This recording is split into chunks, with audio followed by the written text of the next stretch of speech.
우리 오늘 함께 나눌 말씀은 어제와 동일한 본문입니다. 신약성경 요한복음 7장 53절부터 8장 11절까지 말씀입니다. 신약성경 157페이지에 있습니다. 요한복음 7장 53절부터 8장 11절까지 말씀입니다. 우리 오늘 본문 가운데 3절부터 11절까지만 한 절씩 함께 교독하겠습니다. 3절부터 11절까지 한 절씩 교독하고 마지막 11절은 함께 읽겠습니다. 다 찾으신 줄 믿고 제가 먼저 읽겠습니다. 서기관들과 바리새인들이 음행 중에 잡힌 여자를 끌고 와서 가운데 세우고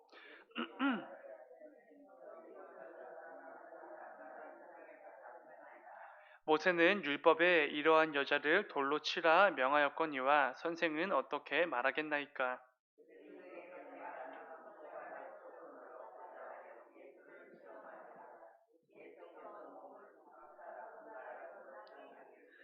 그들이 묻기를 맞이 아니하는지라. 이에 일어나 이르시되 너희 중에 죄 없는 자가 먼저 돌로 치라 하시고,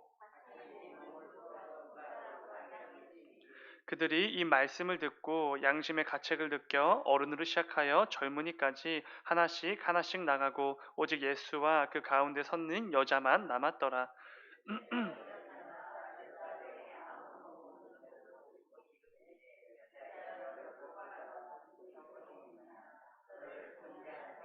다 함께 대답하되 주여 없나이다. 예수께서 이르시되 나도 너를 정죄하지 아니하노니 가서 다시는 죄를 범하지 말라 하시니라. 아멘. 잠시 기도하겠습니다. 이 새벽에 드려진 예물입니다. 다윗꼬미라는 태명으로 1000번째 예물 드리셨습니다. 잠시 기도하겠습니다. 사랑의 주님, 감사합니다. 아버지, 우리에게 허락된 또 한 주간의 삶이 또 벌써 마무리되는 그 금요일 가운데 있습니다.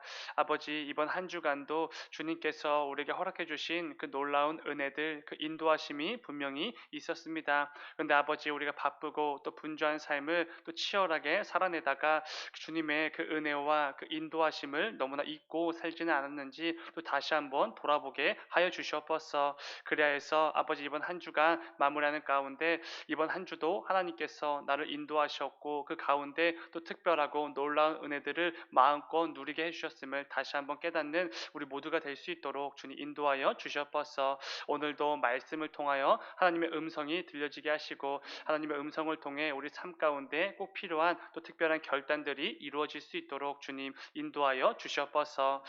주님, 또 특별히 이 새벽에 드려진 예물이 있습니다. 다윗곰이라는 태명으로 또 1000번째 예물 구별하여 드립니다. 아버지께서 허락해 주신 이 귀한 생명이 있습니다. 아버지, 생명 자라나는 그 가정 가운데 늘 함께 하시고 또 인도하여 주셔서 하나님께서 또 허락해 주셨고 하나님께서 인도해 주시는 그 믿음의 가정 가운데 태어난 이 귀한 생명이 하나님의 그 말씀으로 잘 성장케 하시고 무엇보다 하나님께서 기뻐 여기실 만한 귀한 하나님의 자녀로 잘 성장할 수 있도록 주님 인도하여 주시옵소서. 주님 감사합니다. 거룩하신 예수님의 이름으로 기도드렸습니다.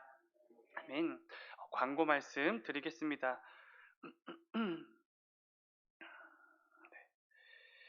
광고가 총 3가지입니다.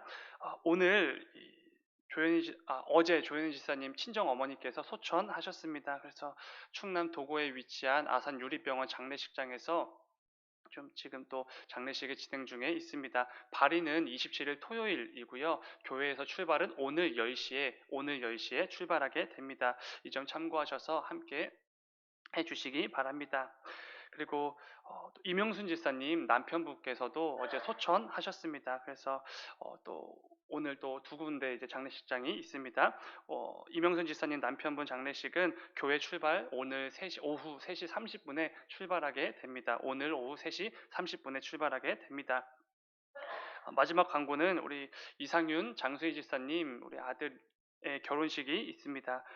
강남 엠플러스 웨딩홀에서 11시에 이번 주 토요일 27일에 있습니다. 당일날 교회 출발 9시 40분에 아침 9시 40분에 출발하게 됩니다.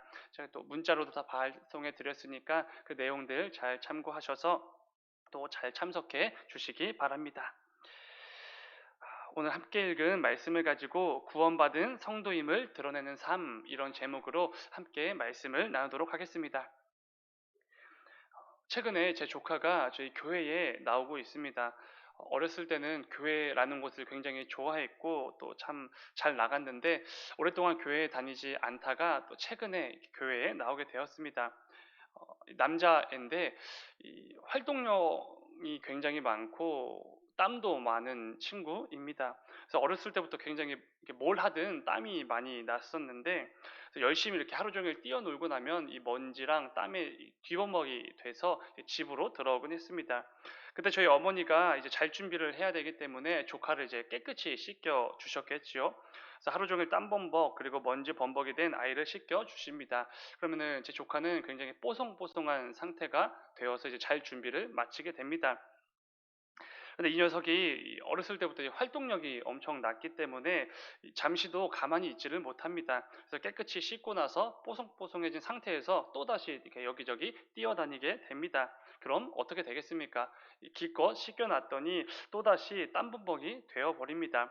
물론 저희 어머니는 얼마든지 또 씻겨주시고 또 씻겨주시겠지만 저는 그게 굉장히 이렇게 좀 별로였습니다. 제가 또 왜 저러나 또 우리 엄마 피곤하시게 힘드시게 왜 또 저렇게 뛰어다니나 이렇게 생각을 했습니다. 굉장히 속상하지 않겠습니까? 기껏 이렇게 힘들게 씻겨놨는데 곧바로 이렇게 여기저기 뛰어다니면서 또다시 땀범벅이 되고 먼지를 뒤집어 쓴다면은 부모님 입장에서는 굉장히 속상한 일일 수밖에 없습니다. 근데 오늘 말씀을 묵상하면서 우리의 영적인 아버지가 되시는 하나님께서도 이러한 마음, 이러한 심정이실 때가 너무나 많지 않으실까라는 생각이 들었습니다. 하나뿐인 성자 예수님을 십자가에 내어 주심으로 우리의 죄를 깨끗게 해 주셨습니다. 그래서 우리를 거룩한 하나님의 백성으로 기껏 삼아 주셨지요. 근데 곧바로 또 죄를 짓고 부패한 죄인의 삶으로 우리가 매일같이 순간마다 또다시 돌아가게 된다면 하나님께서 얼마나 속상하시겠습니까?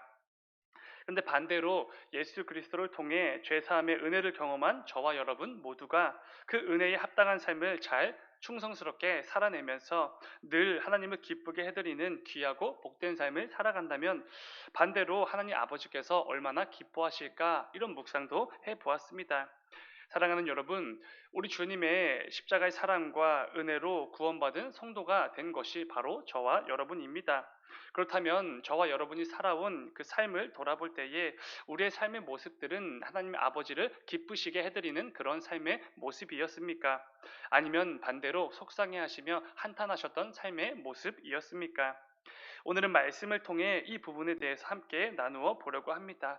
오늘도 주어진 그 말씀을 붙들고 또 삶의 자리로 나아가 반드시 삶의 열매들을 맺게 되는 저와 여러분이 되시길 주님의 이름으로 축원을 드립니다.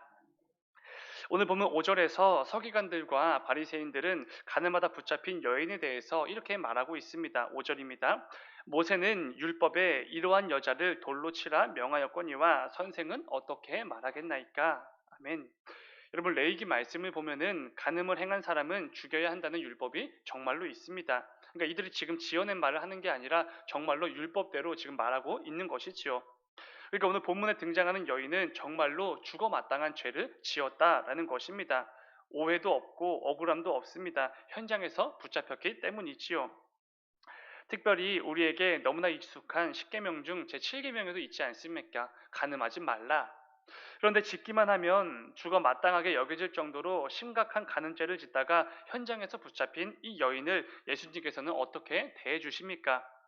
율법을 제시하시면서 율법대로 그 여인을 정죄하고 심판을 내리셨습니까? 아니면 돌을 던지시기 위해 돌을 준비하셨습니까? 그렇지 않습니다. 오히려 용서해 주시죠. 오히려 또 한 번 기회를 주는 것을 보게 됩니다. 이어지는 본문 11절의 말씀입니다. 대답하되 주여 없나이다. 예수께서 이르시되 나도 너를 정죄하지 아니하노니 가서 다시는 죄를 범하지 말라 하시니라. 아멘. 나도 너를 정죄하지 않는다. 다시는 죄를 짓지 말라. 이렇게 말씀해 주시지요. 그런데 여러분 우리가 오해하면 안 되는 부분이 있습니다. 그것은 예수님께서 그 여인에게 너는 죄가 없다 이렇게 말씀하신 게 절대로 아니라는 것이지요. 여인이 지은 죄가 조금 가볍거나 아니면 죄가 성립이 안 돼서 정죄하지 않으신 게 아니라는 것입니다. 그런 것이라면 뒤에 이어지는 다시는 죄를 짓지 말라 이런 말씀을 하실 필요가 없으셨겠지요. 예수님께서도 분명히 그 여인의 죄를 알고 계셨습니다. 그 죄가 간음이라는 심각한 죄라는 것도 잘 아셨지요. 그런데 중요한 것이 무엇입니까? 예수님은 그 여인을 정죄하지 않으셨다는 것이지요. 오히려 나는 너를 정죄하지 않을 것이다. 이렇게 말씀해 주셨습니다. 심지어 예수님은 가늠하다 붙잡힌 그 여인을 이렇게 불러주시는 것을 보게 됩니다. 본문 10절을 제가 읽겠습니다. 예수께서 일어나사 여자 외에 아무도 없는 것을 보시고 이르시되 여자여 너를 고발하던 그들이 어디 있느냐 너를 정죄한 죄가 없느냐 이렇게 말씀해 주십니다. 여기서 사용된 이 여자여라는 단어는 굉장히 친숙하고 따뜻하고 정이 담겨 있는 그런 단어입니다. 예수님께서 어머니 마리아를 부르실 때도 사용하셨던 동일한 단어이지요. 그러니까 심각한 죄를 지은 그 여인을 정죄가 아니라 사랑과 용서와 은혜와 따뜻함으로 대해 주시고 있다는 것입니다. 여러분 여기서 중요한 부분이 무엇이겠습니까? 이 여인은 심각한 죄, 그러니까 죽어 마땅한 죄를 지은 거 분명합니다. 그럼에도 예수님은 그 여인을 사랑과 은혜와 용서와 따뜻함으로 대해 주셨다는 것이지요. 사랑하는 여러분, 이것이 바로 우리에게 주어진 기쁜 소식 복음이지 않습니까? 죄로 인해 죽을 수밖에 없는 비참하고 부패한 우리 모든 죄인들을 향한 구원의 기쁜 소식 복음입니다. 말씀을 하나 우리 같이 읽겠습니다. 요한복음 3장 17절의 말씀입니다. 시작. 하나님이 그 아들을 세상에 보내신 것은 세상을 심판하려 하심이 아니요 그로 말미암아 세상이 구원을 받게 하려 하심이라. 아멘. 그렇습니다. 우리 주님은 하나님의 진노와 심판을 받기에 너무나도 합당한 우리 모든 죄인들을 심판하시기 위해 정죄하시기 위함이 아니라 사랑과 은혜와 용서를 통해 우리에게 구원을 허락해 주시기 위해 이 땅에 오셨던 것입니다. 사도 바울도 이렇게 말합니다. 로마서 5장 8절의 말씀입니다. 우리가 아직 죄인 되었을 때에 그리스도께서 우리를 위하여 죽으심으로 하나님께서 우리에 대한 자기의 사랑을 확증하셨느니라. 아멘. 우리는 죄인입니다. 명백한 죄인이지요. 오해 여지가 없습니다. 억울할 필요도 없습니다. 진짜 죄인입니다. 하나님의 심판을 절대로 피할 수 없는 죄인들이지요. 그러나 예수님의 십자가의 은혜로 놀랍게도 우리는 하나님의 사랑을 입게 된 것입니다. 하나님의 사랑을 확증받게 된 것이죠. 굉장히 놀라운 말씀입니다. 그렇기에 이 은혜, 이 사랑은 문자 그대로 높고 위대한 사랑이고 은혜일 수밖에 없는 것입니다. 말이 안 되는 분에 넘치는 은혜와 사랑이지요. 우리가 오늘도 함께 찬양했던 것처럼 그 크신 하나님의 사랑 말로 다 형용 못하네. 이 가사처럼 우리 부족한 인간의 이해력과 수준으로는 절대로 형용할 수 없는 그런 사랑과 은혜라는 것입니다. 우리가 그 은혜와 사랑이 얼마나 높을까, 얼마나 깊을까 하면서 따져보아도 어느 정도인지 가늠조차 할 수 없는 말도 안 되는 사랑인 것이지요. 우리가 받아 누리고 있는 그 은혜와 사랑이 이토록 놀랍고 위대한 것입니다. 오늘 본문에서 등장하는 예수님은 그 사랑과 은혜가 얼마나 놀라운 것인지를 다시 한번 가르쳐 주고 계신 것입니다. 사랑하는 여러분, 오늘 말씀을 기억하시면서 예수 그리스도를 통해 내가 이미 받아 누리고 있는 그 놀라운 은혜와 사랑을 더욱더 기억하시면서 오늘 하루 그 사랑과 은혜 충만하게 누리는 저와 여러분이 되시길 주님의 이름으로 축원을 드립니다. 그런데 여러분 굉장히 중요한 사실이 있습니다. 그것은 우리가 지금까지 나눈 것처럼 우리 모두는 예수 그리스도를 통해 놀라운 사랑과 은혜를 넘치도록 받았고 지금도 누리고 있습니다.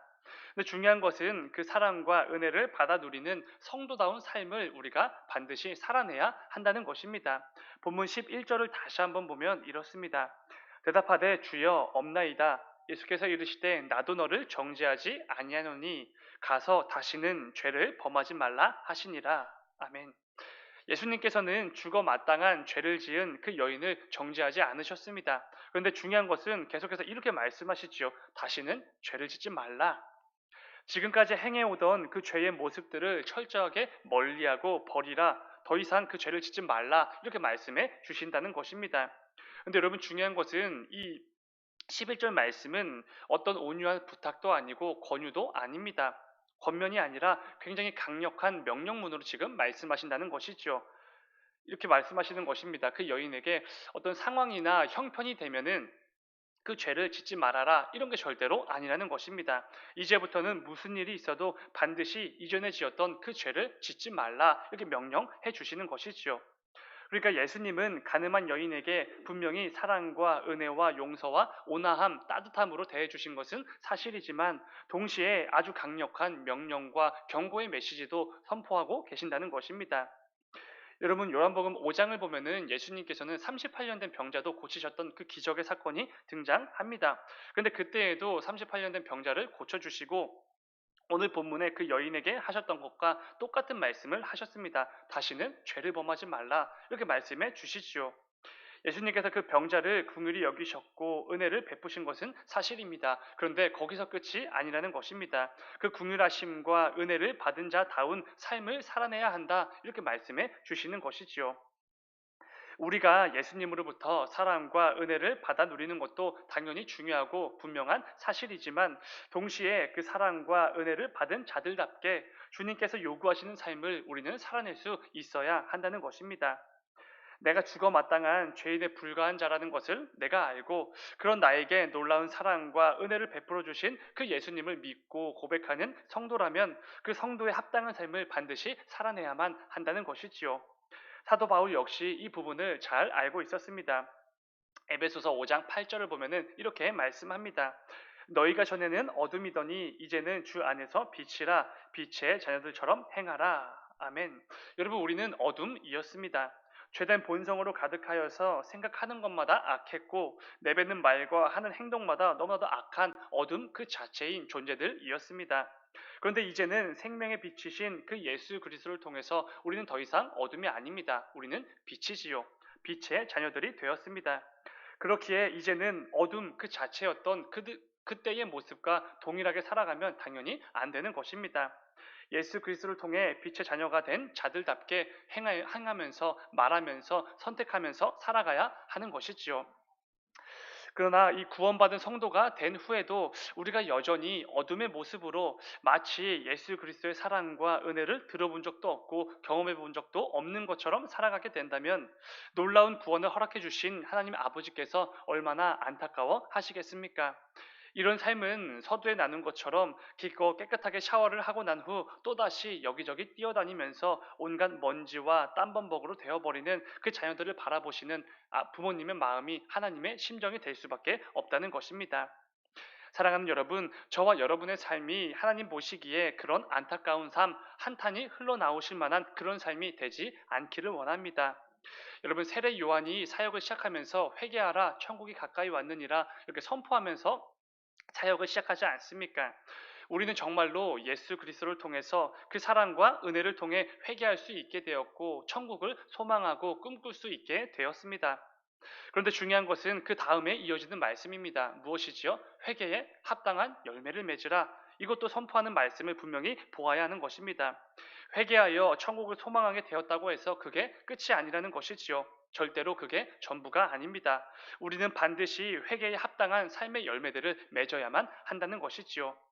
부디 오늘 말씀을 기억하시면서 우리의 삶이 열매로 가득 넘치는 그런 풍성하고 복된 삶이 다 되시기를 간절히 소망합니다. 이를 통해 누가 봐도 예수님의 사랑과 은혜를 충만하게 누리는 성도다운 삶을 잘 살아내므로 하나님께서 기뻐 여기시는 그 삶을 살아내고 있구나 이 모습이 우리에게도 보여지기를 원합니다. 오늘 하루 저와 여러분이 받아 누리고 있는 그 예수 그리스도를 통한 이 구원, 그 구원에 합당한 삶을 반드시 살아내시는 우리 모두가 되기를 주님의 이름으로 축원을 드립니다. 잠시 기도하겠습니다. 사랑의 주님, 아버지 오늘도 우리에게 귀한 말씀을 허락하여 주시고 이 말씀을 붙들고 또 삶의 자리로 나아가게 하시니 주여 진정으로 감사를 드립니다. 아버지 예수님을 통해서 우리에게 허락된 그 사랑과 은혜가 얼마나 놀라운 것인지 얼마나 말도 안 되는 것인지를 분에 겨운 것인지를 다시 한번 기억하고 깨닫고 믿고 고백하는 우리가 될 수 있도록 인도하여 주시옵소서. 이를 통하여서 그 사랑과 은혜와 그 구원에 합당한 삶을 반드시 살아내고 그 가운데 성도로서 맺어야 될 열매들을 가득 맺어 나가는 우리 모두가 될 수 있도록 주님 인도하여 주시옵소서. 아버지 오늘 또 장례식 관련해서 또 일정들이 있습니다. 아버지 오가는 길 안전으로 지켜주시고 그 가운데 출발하는 그 발걸음을 통하여서 그 각 가정의 위로와 또 하나님의 힘과 하나님의 그 평안함이 잘 전달되어질 수 있도록 주님 인도하여 주시옵소서. 주님 감사합니다. 거룩하신 예수님의 이름으로 기도드렸습니다. 아멘. 너희는